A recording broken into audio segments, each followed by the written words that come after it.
Hey everybody, Mike B back with another video for my awesome little surplus business called Mike's Militaria. If you're not familiar with it, the link is going to be in the description and you should become familiar with it.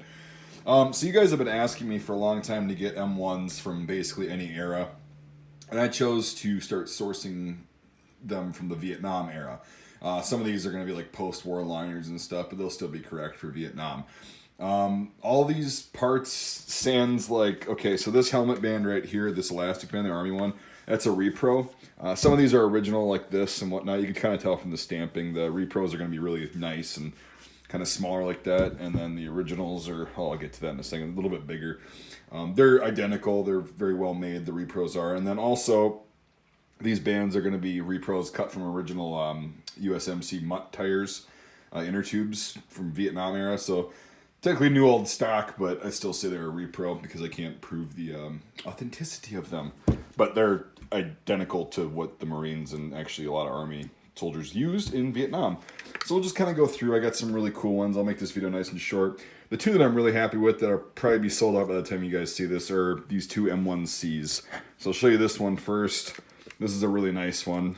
It's got everything is complete. It's got the M1C chin strap with the snap in there, the A-yokes, the chin cup, regular chin strap.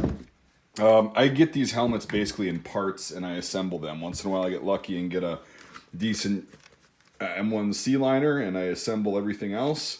These Mitchell pattern helmet covers are original. I think I've got 4 of these left and these are really expensive and getting really hard to find. So I'm going to probably say that this is going to be one of my last batches of original Mitchell pattern helmet covers. So if you want to get an original one, now would be the time to do it. Again, not trying to just, oh, buy now or whatever. It's like, that's how it goes with collectible items. You got a bunch of Army infantry helmets.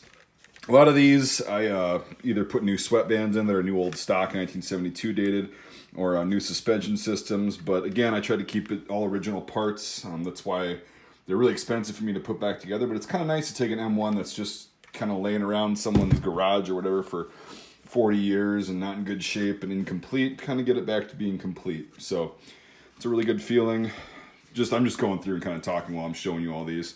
I forgot what number these are on the site. You can see all of them. But this one's got some graffiti.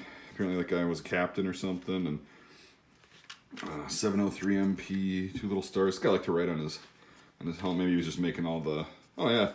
It looks like lieutenant colonel, captain, general.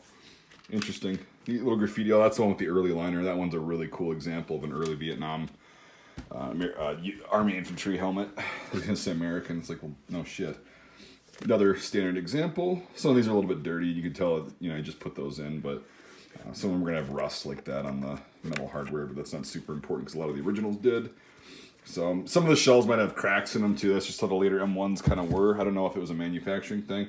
It's aesthetic. I mean, if you're not going to be using these for ballistic protection, and you can't see them with the covers on, but be aware that your helmet, just like a lot of later M1 shells like this, are going to have a little bit of cracks in them, like the seams or whatever. But they're not like huge. You'll see like a hairline fracture sometimes.